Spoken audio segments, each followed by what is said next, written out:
Hi there, my name is Lorraine Stigar and I'm a DRPH student at UAMS in the College of Public Health. I've created this slide presentation with Grace Stewart, another student in the College of Public Health, to provide some basic information for teaching faculty about transgender and gender nonconforming people.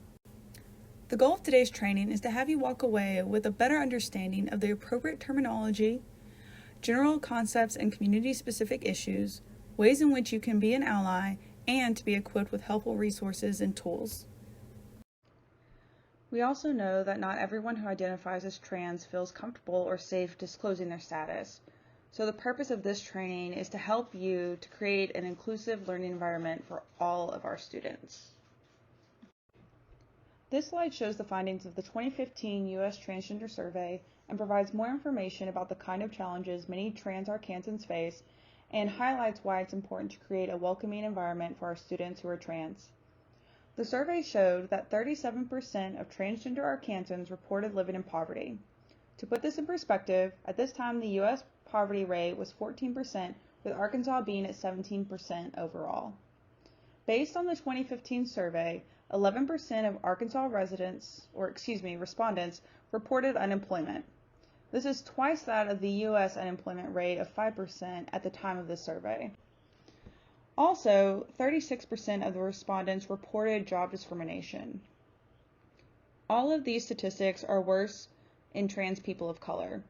While transgender people are more than twice as likely to be living in poverty as the general population, trans people of color are up to 3 times as likely to live in poverty, and their unemployment rate was 4 times higher at 20%. Now we will discuss mental health and suicide in transgender and gender nonconforming Arkansans. As a reference point, I would like to highlight that 5% of the U.S. population reported experiencing serious psychological distress during the prior month, as reported in the 2015 National Survey on Drug Use and Health. This is compared to the 44% of Arkansas respondents experiencing serious psychological distress in the month prior to the U.S. Transgender Survey. In 2014, 43% had attempted suicide. 77% have seriously considered suicide. Of these, 56% agree that suicidal risk was related to coping with discrimination, oppression, or stress due to their transgender and gender nonconforming status. These rates are consistent with national trends. Next up, we have terminology. As you can see here, we're going to be discussing gender identity and gender expression. These two are not the same. One does not choose their gender identity. However, one can choose how they express that identity. Someone's identity is their internal sense of their own gender, such as male, female, both, sometimes neither, or something completely different. One can then choose how to express that gender, whether that be through their behavior, their mannerisms, speech patterns, dress, or hairstyles. Now that we have discussed what identity and expression are, let's move over to sexual orientation. Orientation is how an individual identifies their physical and emotional attraction to others and does not necessarily align with what you might think based on that person's attraction or identity. We break this down into 3 different categories: attraction, behavior, and identity. Let's start with identity. As a reminder, a person's identity is their internal sense of gender. That's what we discussed earlier. But this can also apply to orientation. There are several different orientation identities, such as lesbian, gay, bisexual, queer, asexual, pansexual, and many more. Attraction can be to either men, women, non-binary folks, any combination, or no one at all. Someone can be emotionally attracted to someone of one gender, but physically attracted to a person of a different gender. So, again, attraction can be broken up into both physical and romantic attraction, and we'll touch more on that in just a few slides. Behavior is an individual's actions. So these behaviors can align with a person's identity, but they do not necessarily have to. For example, a man who has sex with another man may not necessarily always identify as gay, bisexual, or queer, or any of the other identities, and the same goes for someone who chooses to be celibate. This person choosing to be celibate doesn't necessarily mean that they identify as asexual. They may be attracted to others, but for whatever reason are choosing to be celibate. All people have both a sexual orientation and a gender identity. These two are not the same thing. Also, as people grow, so does their understanding of who they are and who they are attracted to. An important note to make here is that terminology is important, and it does vary from person to person. This is something that we will discuss later on in the presentation. Some additional terminology to consider. The term transgender or trans is an umbrella term for people whose gender identity is different from the sex that they were assigned at birth. That's important, and we'll talk more about that further on. Cisgender or cis is a term for people whose gender identity is the same as the sex they were assigned at birth. In other words, they are not transgender. Here we discuss trans women being a woman who is assigned male at birth and a trans man who is a man assigned female at birth. Worth noting here is that we are using the phrase assigned at birth rather than using the phrase born male or female, because gender identity cannot be known at the time of birth, therefore their sex is assigned at birth. Also worth noting is the terms male to female and female to male. These terms are very personal and therefore should not be used unless that individual says it's okay to use. More than 1/3 of the 27,715 respondents to the National Transgender Survey identified their gender as some form of non-binary. So that's a significant portion of the community, a whole third. So you don't have to necessarily understand or even be aware of every single non-binary identity. After all, nobody knows all of them in order to be affirming and supportive. Not everyone who identifies as non-binary identifies as trans, and this can be for a variety of reasons. Here we have the gender unicorn, and as you can see, it's broken down into gender identity, gender expression, sex assigned at birth, physically attracted to, and emotionally attracted to. This guide allows for folks to reflect on where they fall on this spectrum. Sex assigned at birth is often also referred to as biological sex. However, this isn't necessarily accurate. Sex assigned at birth is generally based solely on the appearance of external genitalia. Biological sex refers to a person's genitalia and their chromosomes, hormone levels, internal reproductive organs, and secondary sex characteristics. Several aspects of biological sex may change over time, and that is applicable to both cisgender and transgender folks. So here we have an example of how a cisgender heterosexual woman might map out their identity. So as you can see here, this person identifies as female. Their gender expression is primarily female. They were assigned female at birth, and they find themselves primarily attracted to men and primarily emotionally attracted to men as well. So this is just an example and how it's applicable to all folks, not just those that identify as trans or somewhere else on the spectrum. Okay, so gender dysphoria is a feeling of distress, dissatisfaction, restlessness, anxiety, and/or depression that trans people may experience when their gender identity does not match the sex they were assigned at birth and/or how they are perceived by society. Whereas gender euphoria is a feeling of comfort, certainty, joy, or excitement a person may experience with respect to their gender identity and/or body. So these terms are not mutually exclusive, and they can happen at the exact same time. Gender dysphoria is also one of the reasons why the suicide rate among trans people is as high as it is, and why it's important to understand both dysphoria and euphoria. Transitioning is the process of changing one's social identity, gender expression, and/or physical characteristics to feel more comfortable as who they are. This is different for every single person, and there's no single or correct set of steps, and no clearly defined beginning or end, and may depend on things such as cost, access, family and social support, and some other personal factors. Transition healthcare is medically necessary. Transition status is not the same as identity, nor does it define a person's identity. A person's transition status is very personal, and it's something you just should not ask people. People may choose when to come out or when or how to transition, but they do not choose to be trans. A medical transition includes hormone replacement therapy, or HRT, and surgeries, while the social transition includes things like name change, pronouns, clothing, and hairstyle. Changing a person's pronouns or using a new name is a major part of their transition, along with the change of the clothes and the hairstyle. This is a large part of also becoming comfortable with who they are. Using the name and pronouns trans people tell us to use is extremely important. You can't tell someone's pronouns just by looking at them. You also can't necessarily tell someone's gender identity based on the pronouns that they use.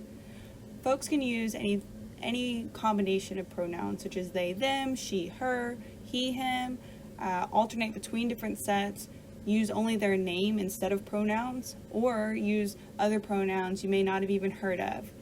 It's also really important to use gender-inclusive language, such as instead of saying, "Hey ladies and gentlemen, let's start class," you can use something such as, "Hey folks," when addressing a group or your class. So the University of Texas actually conducted a study of 129 participants, and they found that using a trans person's chosen name led to a 71% decrease in depression, a 34% decrease in suicidal ideation, and a 65% decrease in suicidal behaviors and or attempts. Also worth noting here is the importance and impact using gender-inclusive language can have. So again, using terms such as folks instead of ladies and gentlemen when addressing a class and other audiences. You can also see how important it is for you to make a small adjustment and change the name you call someone when they ask, and the impact that that can have. So let's move over to identification documents. In a national survey of almost 28,000 trans people, 70% had not legally changed their name. Now, we've discussed on previous slides that everyone's journey is different and people transition in different ways, and that includes whether or not they legally change their name. Among trans Arkansans in that same national survey, 48% of those who have not changed their name legally reported costs as the primary barrier. 28% who had an ID with a name or gender that did not match their appearance were either verbally harassed, denied benefits or services, asked to leave, or experienced assault. With all of that in mind, here are some things to consider moving forward. The name on your roster is likely to be their legal name, so it may not be the name that they want to use. And there are a lot of people that go by different names than the legal name, not just trans persons. So this is good practice just in general. A suggested solution would be before the first day of class, email all the students and just ask, if you think that the name on the roster might be different from the name that you want me to call you, please email me and let me know. And that's one way that you can be inclusive and also give everyone the opportunity to share what they would prefer to be called. It's also good at this time to ask pronouns so that everyone is able to give those to you as well and you're able to share your own. Here's a list of myths and stereotypes. By no means is this an exhaustive list, but these are just some of the things that we've discussed in this presentation. So starting off, you can always tell if someone's trans, just not the case. You can assume someone's gender or pronouns based on their appearance. Also not the case, people express themselves through their hair, clothing, etc. So never assume someone's gender identity or their pronouns. All trans people want hormones and surgery. Remember back early in the presentation where we talked about how everyone's journey looks different and there are many factors that contribute to whether a person gets hormones or surgery, some being financial or social barriers, and some being simply that they just don't want to pursue these things. Another one, all trans people wish they were cis. The fact of the matter is, many trans people take pride in their trans identity and the unique perspective being trans gives them. Another myth is trans people are confused about who they are. Trans people have often spent a large part of their lives having to reflect on the difference between how others perceive them and how they identify within. Because of the stigma, discrimination, and violence against trans people in our society, it can be difficult to come to terms with their identity, and for those that do, the decision to come out can be extremely difficult and sometimes impossible. We know that these social dynamics are fundamental to understanding the experience of people who are trans, and we also know that trans people are not dangerous or trying to trick others. However, trans people are actually more likely to be the victims of violence than the perpetrators. So these are just a few of the myths and some of the things that we've talked about. Here's a list of terms that are outdated, offensive, or outright slurs. These are words you should not say about someone under any circumstances, and the only exception to this is the pronoun it, since there are some people who use it pronouns for themselves and ask others to do the same. Here are a list of things that you just shouldn't ask a trans person or any person for that matter. I'm not going to go through all of them, but I do want to point out two. So things like, have you had the surgery? We've talked about it throughout this presentation that everyone's journey is different. And some people choose to have surgery, some people choose not to have surgery, some people are not able to, some people only transition socially and don't desire to have surgery or are unable to. Also, a person's journey and their transitional journey is very personal, and it's not really any of your business to ask. So let's avoid asking those types of questions. And then also saying things like, what was your name before and what's your real name? Well, a trans person's chosen name is their real name, and it's not really appropriate to ask them what their dead name was or what their name was before they had their chosen name. And then also I would like to kind of talk a little bit about the things on the bottom. It says things not to say. Things like, you're doing a really good job, or you're so beautiful or handsome. Now, although you may not be intentionally trying to be hateful or mean, and you do mean well by saying those things, and you think you're giving them a good job, like you're doing great, but that's not the way that it comes across, and that's definitely not the way that it feels. And this is a time to really evaluate and reflect on intent versus impact, and that the impact of those words and those comments is significantly outweighing the intent behind those words. So just some things to be mindful of as you move forward. There's no one-size-fits-all formula for how to interact with and be an ally to transgender students. And the trans community is just as diverse as any other, with a wide variety of different experiences and varying needs. So here's some tips on how to be an ally moving forward. So things like normalizing the practice of asking people's pronouns, and also introducing yourself with both your name and your pronoun. And then you could also just add your pronouns to your email signature, and that's just another way to normalize the pronoun use and asking of them. It's always really good to correct others if you hear them using the wrong name or pronouns for a trans person that you know, but it's also more complicated if that trans person in question is not out or is only out to some people.